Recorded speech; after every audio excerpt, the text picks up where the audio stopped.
안녕하세요. 한 주 동안 잘 지내셨죠? 자, 그러면 오늘 공부할 내용 살펴보겠습니다. 날씨가 많이 추운데요. 여러분들 건강관리 잘 하시면서 공부하시면 될 겁니다. 건강이 중요합니다. 자, 그러면 지난주에 했던 내용을 먼저 살펴보도록 하겠습니다. 지난주 공부했던 게 뭐가 있느냐 하면 개설 등록 절차에 대해서 공부를 했죠. 등록이라는 게 등산할 때 등자라고 했습니다. 기록을 올리는 걸 등록이라고 합니다.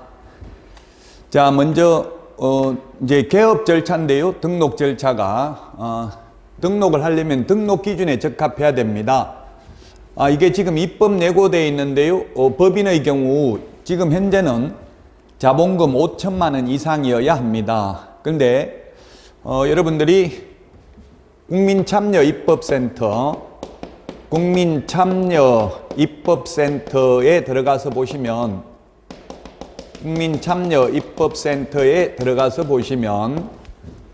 입법 예고가 되어 있습니다. 이제 청년들, 젊은이들이 자본금 적용을 받지 않고 쉽게 법인을 설립할 수 있도록 지금 현재 우리나라 중개업소가 약 12만 개가 있는데요. 이 중에서 법인이 차지하는 게 지금 한 500여 개밖에 안 된답니다. 그래서 법인을 활성화시키기 위해서 이제 내년 1월이라고 해야 다음 달이네요. 다음 달부터 이제 자본금 기준을 삭제할 예정입니다. 시행령 13조에 있기 때문에 대통령령에 있기 때문에 국회 동의받지 않아도 바꿀 수 있는 내용이죠. 자본금 규정을 삭제할 예정이다. 지금 현재는 5천만 원 이상이어야 합니다. 이 법인의 등록 기준이 중요합니다. 법인의 등록 기준이 5가지가 있었죠. 법인의 등록 기준 중요하다. 대표자는 공인중개사이어야 하며 대표자를 제외한 임원 또는 사원의 3분의 1 이상이 공인중개사이어야 한다. 모든 임원, 사원, 전원이 실무교육을 받아야 된다. 자, 그 다음에 등록 절차가 있는데 등록은 어디다 등록하냐면 등록관청 시군구 주소지가 아닌 사무소 소재지 시장군수구청장에게 등록 신청을 하면 7일 이내에 서면으로 통지를 해줍니다. 통지받으면 곧바로 업무할 수 있는 게 아니라 등록증을 받아야 되고요. 등록증 교부 전에 보정 설정 여부를 확인하고 지체 없이 등록증을 교부해야 됩니다. 자, 이게 개업 절차를 공부했고요. 그 다음에 결격사유를 공부했는데 이 결격사유라는 것은 취직할 수 없는 사유, 개업할 수 없는 사유가 되겠습니다. 그래서 12가지가 있었는데 미성년자가 19세죠. 만 19세인데 민법에 보면 만이라는 말이 없습니다. 그래서 정부에서도 이걸 발표했죠. 이제 나이는 일률적으로 우리나라도 그냥 법적 나이로 만 나이로 하겠다 이런 걸 발표를 했습니다. 세계적으로 집에서 부르는 나이 다르고 만 나이 다른 나라는 우리나라밖에 없습니다. 만이라는 말이 없어도 미성년자는 19세가 되어야 성년이 되죠. 18세까지는 미성년자입니다. 오직 나이를 먹는 길밖에 없고요. 파산된 자는 복권돼야 되고요. 그 다음에 집행유예 기간 중에 있는 자 결격사유입니다. 선고유예나 기소유예는 결격사유 아니라고 했습니다. 자, 그 다음에 중개사무소는 1등록 1사무소 한 번만 등록할 수 있고 사무소도 하나밖에 둘 수 없습니다. 다만 법인의 경우 분사무소를 둘 수 있는데 분사무소란 지점 개념입니다. 법인만, 회사만 분사무소 둘 수 있고요. 개인은 분사무소 둘 수 없습니다. 개업공개사는 사무소를 공동으로 사용할 수 있습니다. 다만 업무 정지 기간 중에는 공동으로 사용할 수 없습니다. 그 다음에 법인이 겸업할 수 있는 거 6가지가 있었죠. 부동산 이용 개발 및 거래에 관한 상담, 주택 상가 분양 대행, 경공매 매수 신청 대리 등을 할 수 있습니다. 6가지만 겸업할 수 있고요. 개인은 6가지도 할 수 있고 다른 업무도 할 수 있습니다. 자, 그 다음에 고용인이라고 했는데 고용인은 직원이고 고용자는 사장입니다. 직원은 자격증을 따가지고 취직하면 소속공인중개사, 자격증 없이 취직하면 중개보조원인데요. 차이점은 둘 다 소속공개사는 자격증 있고 중개보조원은 자격증 없고요. 소속공개사는 중개무를 할 수 있고 보조원은 중개무 할 수 없습니다. 그러나 둘 다 고용신고는 업무개시 시전에 해야 되고 고용관계 종료신고는 사후 10일 이내 해야 됩니다. 자, 그 다음에 인장등록인데요. 계약서 확인설명서에 찍을 도장을 미리 이 도장을 계약서에 찍겠습니다 하고 도장을 찍어서 제출하는 것을 인장등록이라고 하는데, 개인의 경우에는 꼭 인감도장일 필요는 없고요. 7mm 이상 30mm 이내의 실명도장이면 됩니다. 실제 성명이 나타난 인장이면 된다. 법인의 경우는 법인 인감도장이어야 합니다. 법인 인장이지 법인 대표자 인장이 아니라는 점을 주의하셔야 되겠습니다. 자, 그 다음에 휴업은 3월 초과하는 휴업만 신고하고요. 3월 이하 휴업의 경우 신고할 의무 없습니다. 그리고 휴업, 폐업, 재개, 변경신고 모두 미리 신고해야 되고요. 휴업신고, 폐업신고는 등록증을 반납하러 가야 되니까 방문신고만 가능하고, 재개신고, 변경신고는 방문신고도 가능하고 전자문서도 가능합니다. 자, 지난주에 했던 내용인데요. 시험에 등록 절차 최소한 한 문제, 결격 사유 한 문제, 사무소에 대해서 한 문제, 4문제, 5, 6, 7문제 정도 출제될 수 있는 내용이 되겠습니다. 지난주, 이번 주 다 중요하죠? 자, 그러면 오늘 할 내용인데요. 오늘 할 내용도 역시 중요합니다. 일반 중개계약, 전속 중개계약, 그 다음에 부동산 거래 정보망, 확인 설명, 계약서 작성, 보정 설정, 금지 행위, 이런 것들이 되겠는데요. 시험에 전속 중개계약 한 문제 출제되고요. 부동산 거래 정보망 한 문제 나오고요. 그러면 확인 설명 4문제, 5, 6, 7, 8. 이번에도 7문제 이상 출제되는 내용입니다. 자, 일반 중개계약 조금 이따 할 텐데요. 필요적 기재사항이 물가 수준입니다. 물가 수준, 중개대상 물의 위치 및 규모, 거래 예정 가격, 거래 예정 가격에 의한 중개보수, 의뢰인과 개업 공인중개사가 준수하여야 할 사항, 이 4가지 사항을 기재한 일반 중개계약서 작성을 요청할 수 있다. 자, 그 다음에 전속 중개계약이라는 것은 뭐냐면 전적으로 속한다 이 말이죠. 특정한 개업 공인중개사에 한하여 중개를 일임하는 중개계약을 전속 중개계약이라고 합니다. 현실적으로 우리나라에서는 전속 중개계약을 거의 안 하고 있죠. 근데 외국은 미국이나 캐나다, 호주, 뉴질랜드, 유럽 같은 데는 전부 독점 중개를 함으로써 특정한 개업공개사에게만 일임을 합니다. 우리나라는 많이 이루어지고 있지는 않지만 앞으로 전속 중개계약을 많이 하라고 시험에 반드시 출제됩니다. 자, 전속 중개계약에 대해서 할 거고요. 그 다음에 부동산 거래 정보망에 대해서 할 텐데, 부동산 거래 정보망은 개업 공인중개사 상호 간의 정보를 교환하는 체계입니다. 이 국장이 국토부 장관입니다. 국토교통부 장관이 지정을 할 수 있고요. 부가통신사업자 중에서 지정합니다. 지정 신청하면 30일 이내에 지정서를 교부해야 되고, 그리고 지정받고 나면 3개월 이내에 운영규정을 제정하여 국토교통부 장관의 승인을 받아야 됩니다. 자, 그 다음에 확인 설명 의무가 있는데요. 확인 설명은 중개 완성 전에 설명해야 되고요. 확인 설명서 3년 동안 보존해야 됩니다. 자, 그리고 계약서는 법정 서식이 없습니다. 법에 정해진 서식이 없기 때문에 국토부 장관이 표준 서식을 정해서 사용을 권장할 수 있습니다. 확인 설명서는 3년 보존인데 계약서는 5년 보존이고요. 계약서 확인 설명서에는 서명 및 날인해야 됩니다. 보정 설정 금액인데요. 이 보정 설정 금액 2억으로 바뀌었습니다. 2억. 내년 1월 1일부터 다음 달부터 2억입니다. 개인은 2억, 법인은 4억, 법인은 4억 이상 보정 설정을 해야 됩니다. 자, 그 다음에 금지행위, 이거 시험에 해마다 출제되죠. 금지행위, 개업공개사 등의 금지행위입니다. 하면 안 되는 행위입니다. 이 보정 설정 금액 다음 달부터 바뀔 예정입니다. 지금 자본금 규정도 다음 달부터 바뀔 예정이라고 했죠. 자본금 5천만 원도. 자, 그러면 중개계약에 대해서 보겠습니다. 우리 기본서 128페이지, 128페이지 보시면 일반 중개계약이라는 게 나와 있습니다. 자, 중개계약이라는 게 뭐냐면 매도 의뢰인, 파는 사람이 매도 의뢰인이죠. 팔 사람이 개업공개사한테 우리 집 좀 팔아주세요. 예, 손님 있으면 연락드리겠습니다. 팔아드리겠습니다. 그 다음에 매수 의뢰인, 살 사람이 개업공개사에게 우리 집 좀 사주세요. 집 좋은 거 나온 거 있으면 소개시켜주세요. 예, 소개시켜드리겠습니다. 이게 중개계약입니다. 중개계약은 의뢰인과 개업공개사 간에 맺는 게 중개계약이고요.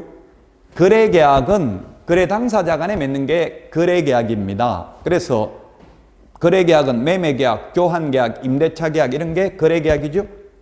그럼 뭐부터 먼저 합니까? 중개계약부터 먼저 하죠. 그러면 현실적으로 중개계약을 어떻게 하냐면 우리나라에서는 팔 사람은 저 같은 경우도 부끄러워가지고요. 중개사무소 가는 게 좀 민망하더라고요. 그래서 그 간판을 사진 찍어 와가지고 집에서 전화로 집 좀 팔려고요. 이렇게 내놓고 했어요. 여러 군데 계속 들어가기가 미안해가지고.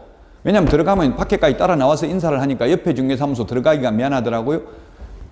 제가 그러면 중개업을 할 때는 어떤 식으로 했냐면 손님이 오면 어떻게 하냐면 보통 법무사 사무실이나 은행에서 준 그 매물 접수대장이 있습니다. 노트. 그래서 손님 오면은 집 좀 팔려고요 이러면은 예 잠깐만요 해가지고 매물 접수대장을 빨리 꺼냅니다. 그리고 어디에 있는 집 몇 평짜리입니까? 얼마 받고 싶습니까? 손님 오면 연락드리겠습니다. 연락처 하나 주세요. 이렇게 하는 게 현실입니다. 자, 저는 이게 경험을 쌓기 위해서 실장, 직원으로도 근무해보고요. 제가 뭐 개업도 해봤는데요. 직원으로 근무하면서 그래서 젊은 여자분이 왔는데 제가 집 좀 팔아주세요 하길래 예 어디 있는 집 몇 평짜리입니까? 얼마 받고 싶습니까? 하고 연락처 주세요 하고 연락처 주길래 제가 성함은 어떻게 되시는데요? 이렇게 물었어요. 그러니까 그 여자 손님이 아저씨 이름은 왜요? 이렇게 하더라고요.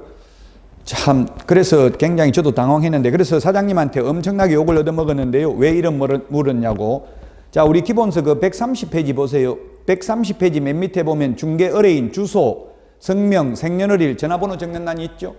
만약에 제가 성함은 어떻게 되는데요 해가지고 만약에 성함을 알려주셨으면 또 그러면 저는 생년월일은 어떻게 되는데요 이렇게 물었을 거예요. 아마 이렇게 물으면 우리나라에서는 난리 납니다. 왜 그러면 묻겠어요. 이게 제 개업공개사가 두 사람을 소개시켰는데 개업공개사 배제하고 자기들끼리 몰래 만나서 계약을 하면 어떻게 해야 돼요? 중개보수 달라고 해야 되는데 달라고 해도 몰래 한 사람이 줄 가능성은 거의 없죠. 그러면 소송해가지고 받아내야 되는데 소송하려면 당사자를 특정할 수 있어야 되고 당사자 특정하려면 주민등록번호까지 사실 다 적어야 돼요. 주소.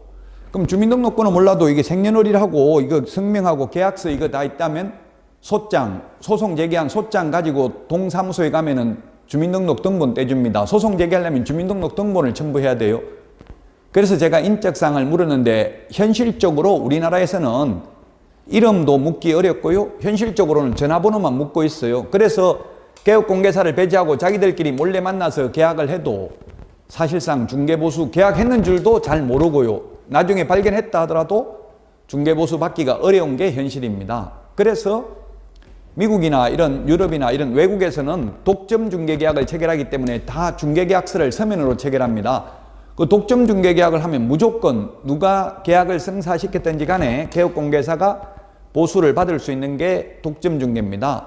그런데 우리나라는 일반 중개가 거의 99% 보편화되어 있습니다. 저도 한 번도 사실은 전속 중개계약서를 의뢰인하고 직접 체결해 보지는 못했습니다. 제가 손님한테 다른 데 안 내놨으면 전속 중개계약 체결합시다 하니까 전부 다 싫다 하더라고요. 다른 분들이 안 하는데 저만 이렇게 하려고 하니까 쉬운 게 아니더라고요.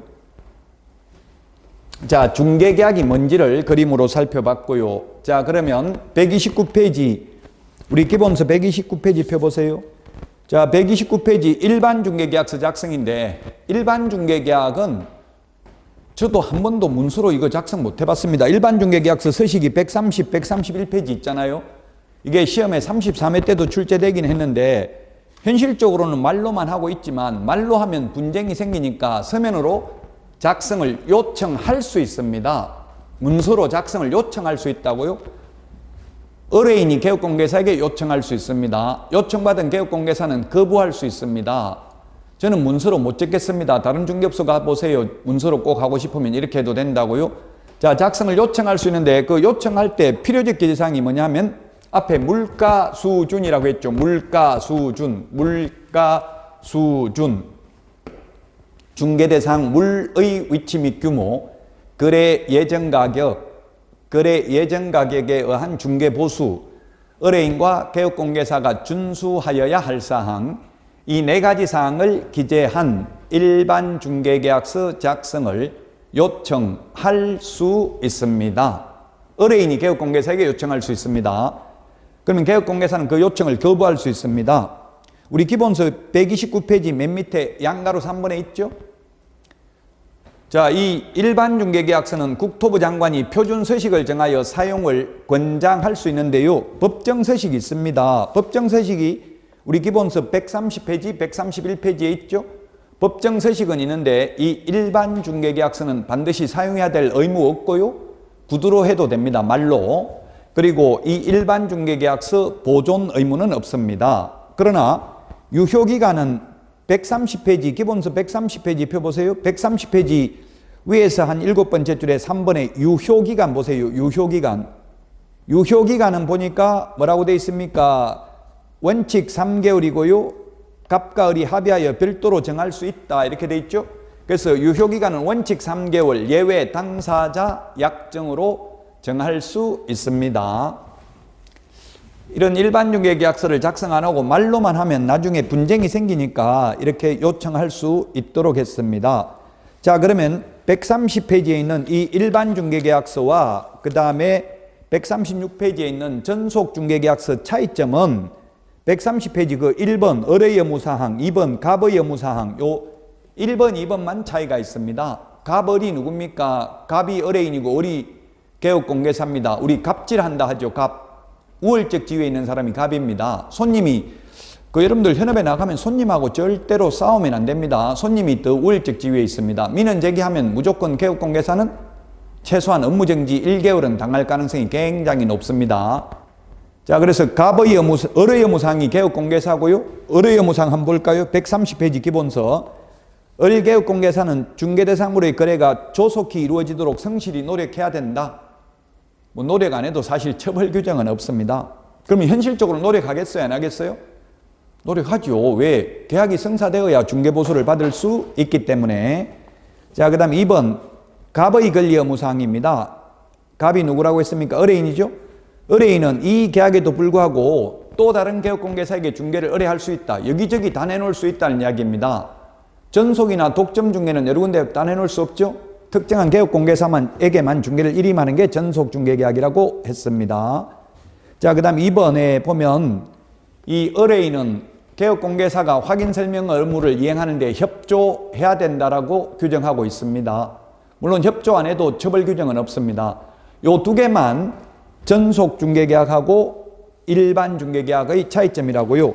기본서 130페이지와 136페이지 차이점은 오직 1번, 2번밖에 없습니다. 나머지 3번부터 6번까지 똑같고요. 그 다음에 그 137페이지 권리 이전용, 권리 취득용이 있는데 이 권리 이전용, 권리 취득용도 똑같습니다. 전속 중개계약이나 일반 중개계약이나 똑같습니다.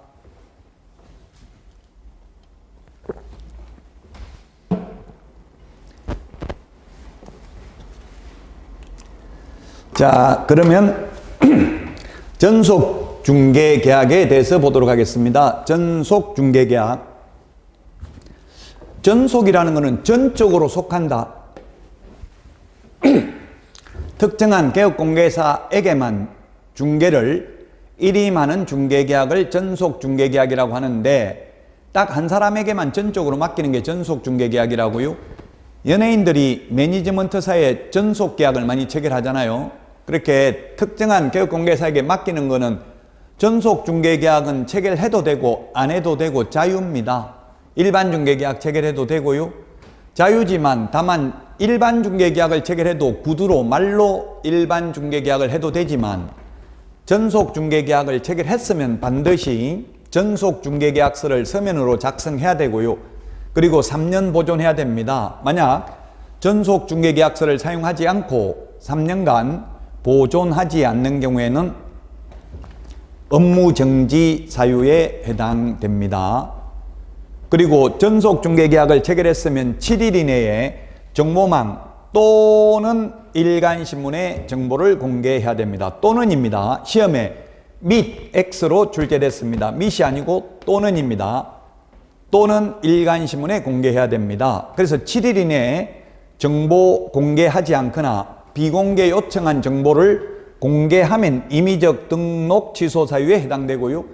그 외에 전속 중개계약 위반은 모두 업무 정지 사유에 해당이 됩니다.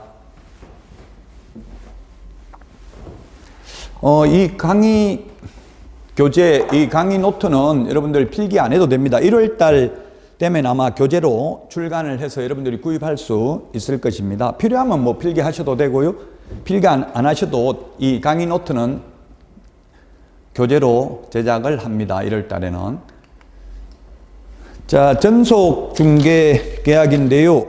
그 132페이지, 133페이지에 있는데 133페이지 맨 밑에 박스에 보면 정보 공개해야 될 내용이 있죠.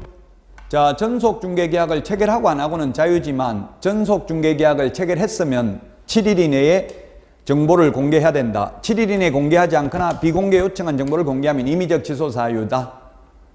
이거 공개해야 될 사항 7가지는 사실상 암기해야 될 사항입니다. 그래서 제가 특상태, 조건, 공금 이렇게 암기하는 걸로 적어놨습니다. 그 중개대상물을 특정하기 위해서 필요한 사항이 뭡니까? 소재지, 면적 이런 것들이 되겠죠. 지목. 그 다음에 벽면, 도배 상태입니다. 벽면, 도배 상태고요. 바닥면의 상태는 정보 공개하지 않습니다. 확인 설명은 하지만. 그 다음에 시설물의 상태, 입지, 조건, 환경 조건. 그 다음에 권리관계인데 이게 중요합니다. 의뢰인의 주소, 성명 등 인적 사항에 관한 정보는 공개하여서는 아니 됩니다. 그 다음에 공법상 이용 제한, 거래 규제에 관한 사항이 되겠습니다. 자, 그리고 거래 예정 금액, 예정 가액, 예정 가격 같은 뜻입니다. 거래 예정 금액이라는 것은 개업 공인중개사가 계략적으로 평가한 게 거래 예정 금액입니다. 거래 가격이라는 것은 실제 거래 가격이고요. 그 다음에 의뢰 가격이라는 것은 호가입니다. 호가. 이건 호가가 아니라 거래 예정 금액이라는 것은 시세입니다. 시세 일종의. 시세도 공개를 해야 되고요. 호가, 의뢰인이 내놓은 가격 그대로 공개하는 게 아니고요. 만약 예를 들어서 시세가 5억인데 10억에 팔아달라고 했다고 매수인 오면 이거 10억입니다. 이렇게 하면 안 되고요. 조금 비싸게 내놨으니까 만약에 마음에 드시면 가격 조정을 해야 됩니다. 이렇게 알려줘야 되죠. 자, 그 다음에 공시지가인데 임대차인 경우 X 이렇게 해놨는데 임대차인 경우 공개하지 아니할 수 있습니다. 인적 사항은 공개하지 아니할 수 있다 하면 X입니다. 공개하여서는 아니 됩니다. 그러나 임대차인 경우 공시지가는 공개할 수도 있고 안 할 수도 있고 자유입니다.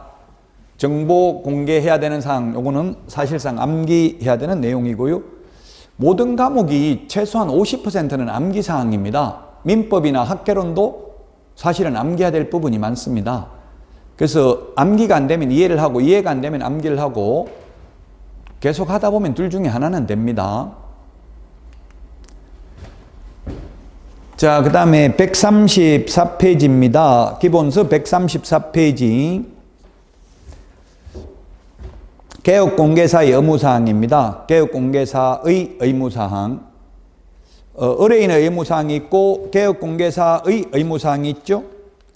이거 시험에 잘 나오니까 기억을 해야 되겠죠. 2주일에 1회 이상 업무 처리 사항을 문서로 통지해야 됩니다. 시험에 일주일에 2회 하면 X고요. 문서 대신에 통지 방법에는 아무런 제한이 없다. X로 출제됐었고요. 또 8회 시험에 1995년도 강원대학교 문영기 교수께서 출제한 문제를 보면 이런 게 출제됐었습니다. 10월 1일 날 전속 중개 계약을 체결하고 10월 14일 날 팩스로 통지하였다.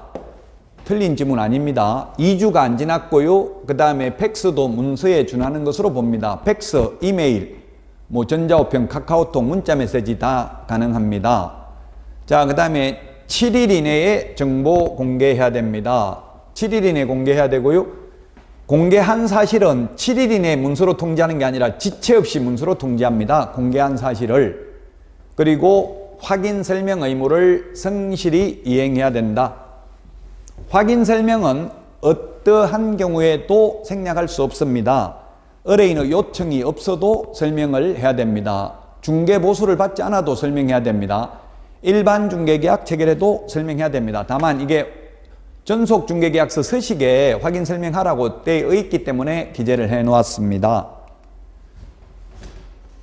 자, 우리 134페이지 기본서 의뢰인의 의무입니다. 의뢰인의 의무.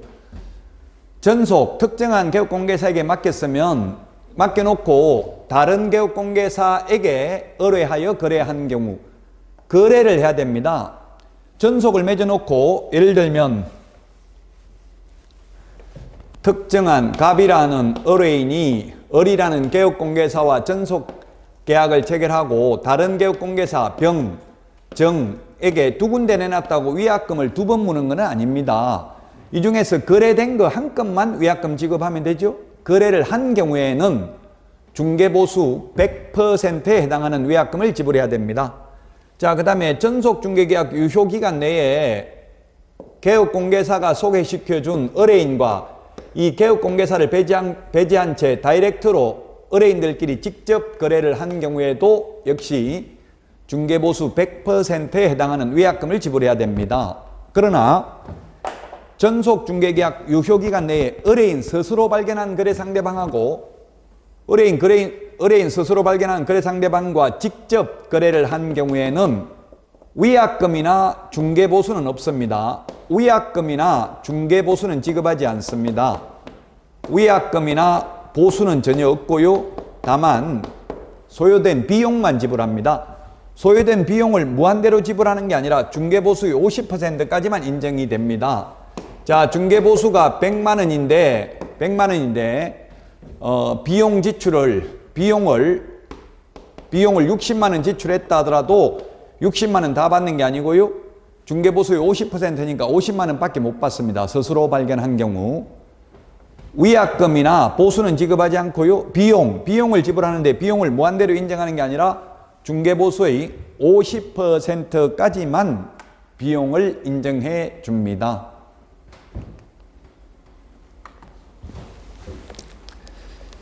자, 다음은 부동산 거래 정보망 보겠습니다. 138페이지.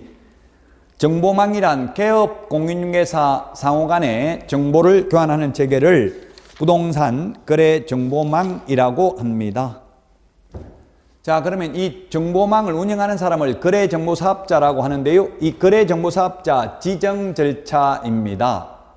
지정받으려면 먼저 요건을 구비해야 됩니다. 요건을 구비해야 되는데 그 요건이 뭐냐 하면 부가통신사업자이어야 합니다. 부가통신사업자.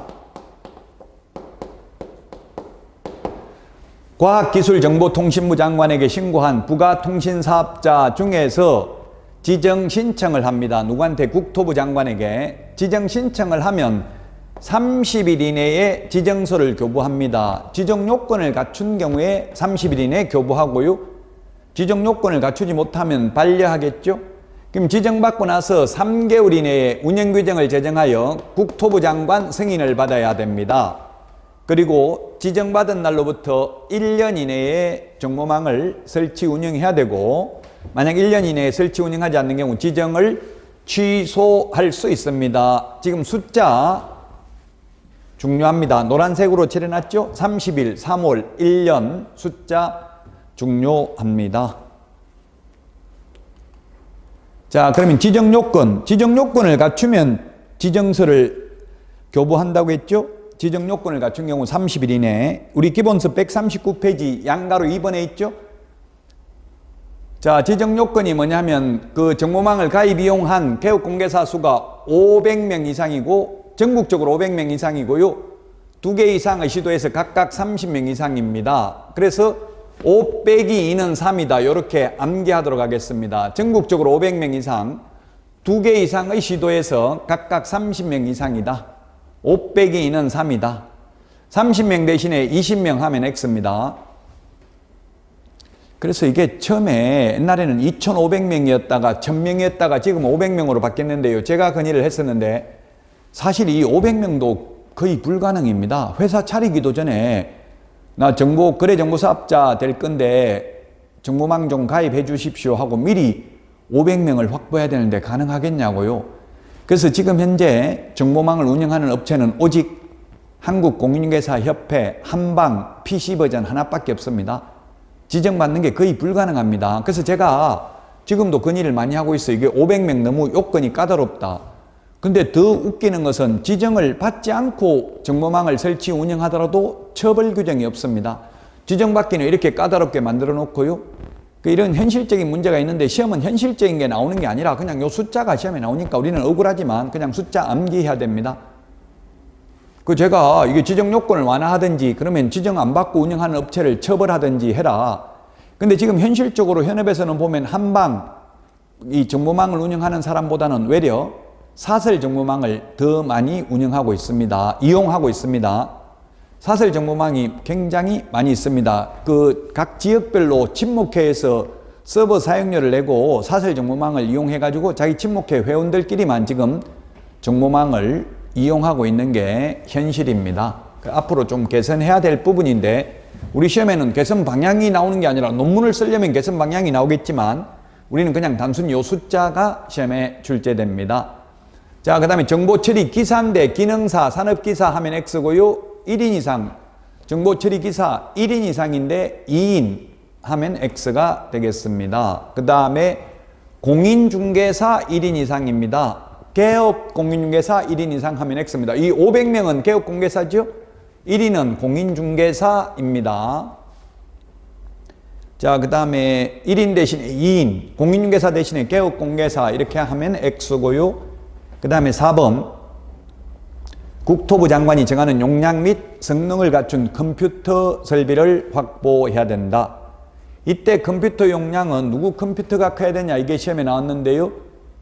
거래정보사업자 될 사람 컴퓨터가 커야 됩니다. 회원으로 가입할 개업 공인중개사 컴퓨터가 커야 되는 게 아니라 메인 서버 거래정보사업자 될 사람 컴퓨터가 일정 규모 이상이어야 합니다. 시험에 회원으로 가입하려는 개업공개사 컴퓨터가 일정 규모 이상이어야 한다. X입니다. 회원 컴퓨터가 커야 되는 게 아니라 거래정보사업자 될 사람 컴퓨터가 용량이 일정 규모 이상이어야 합니다. 자, 그러면 정보망이라는 게 뭐냐 하면 개업 공인중개사 상호 간의 정보를 교환하는 체계가 부동산 거래 정보망입니다.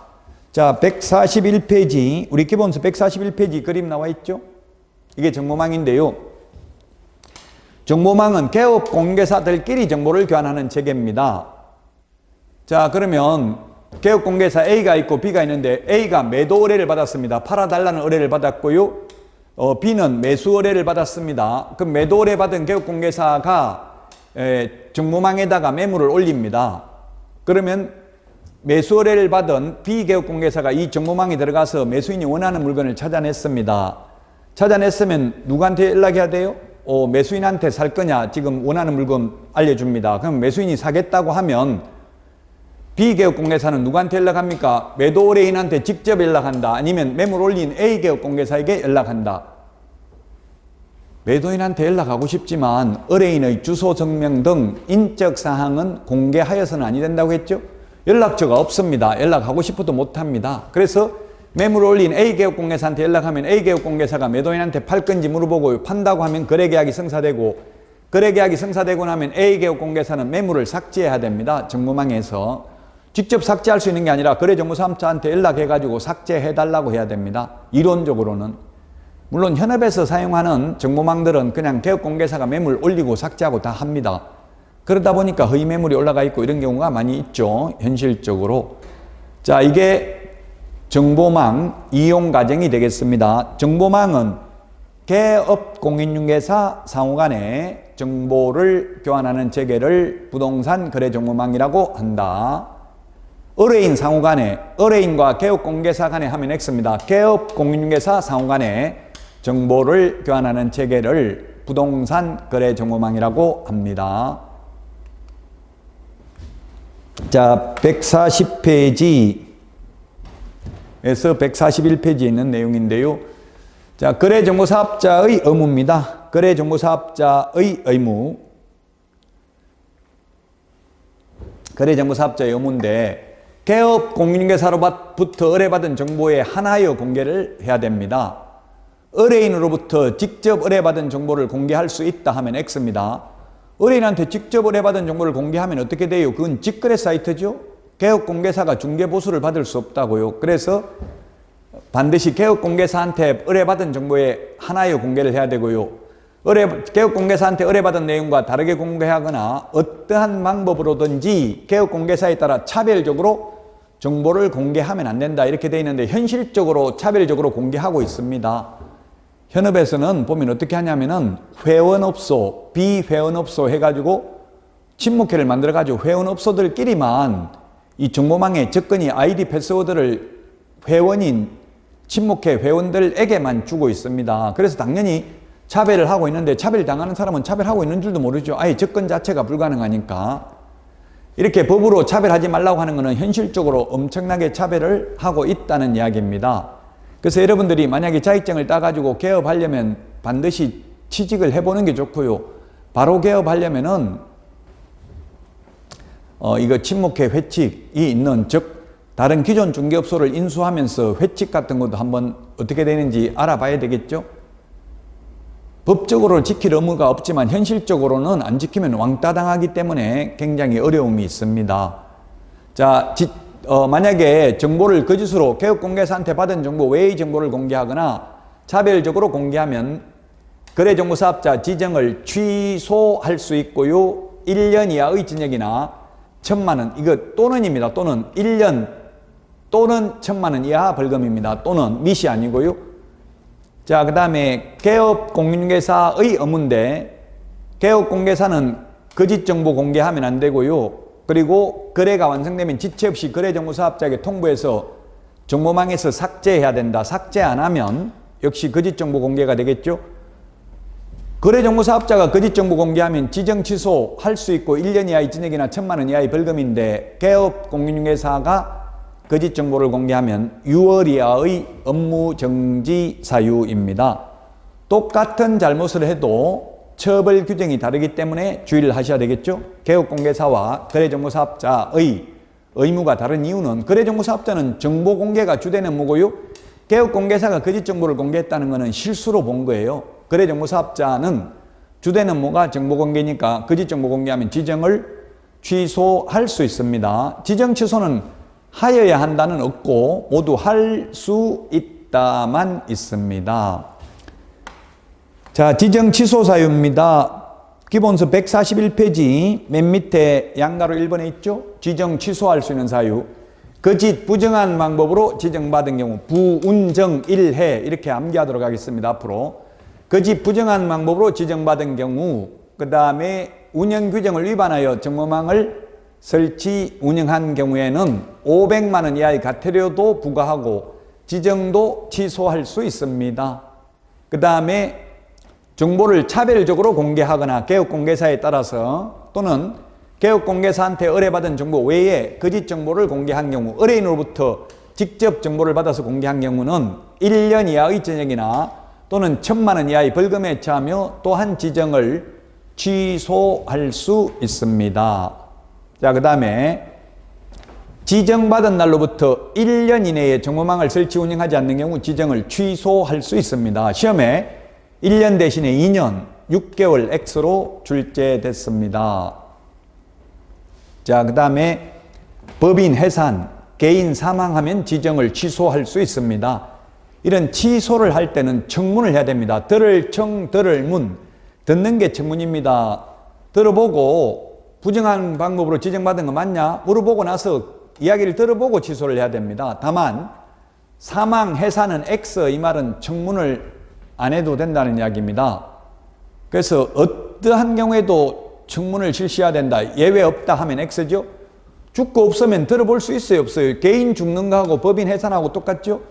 죽고 없는 사람한테 들어볼 방법이 없잖아요. 그래서 사망, 해산의 경우에는 청문을 안 해도 된다. 원래 자격 취소, 등록 취소, 지정, 취소, 취소 3개는 청문을 해야 되는데 사망, 해산은 청문 안 해도 된다. 그러면 자격 정지, 업무 정지는 청문을 하지 않고 의견 진술 기회를 부여합니다. 취소 3개만 청문하는데 사망, 해산의 경우에는 청문을 실시하지 않아도 된다. 할 수도 없습니다. 죽고 없는 사람한테 들어볼 방법이 없기 때문에 그렇습니다. 자, 여기까지 하고 쉬었다가 기본 윤리부터 하도록 하겠습니다.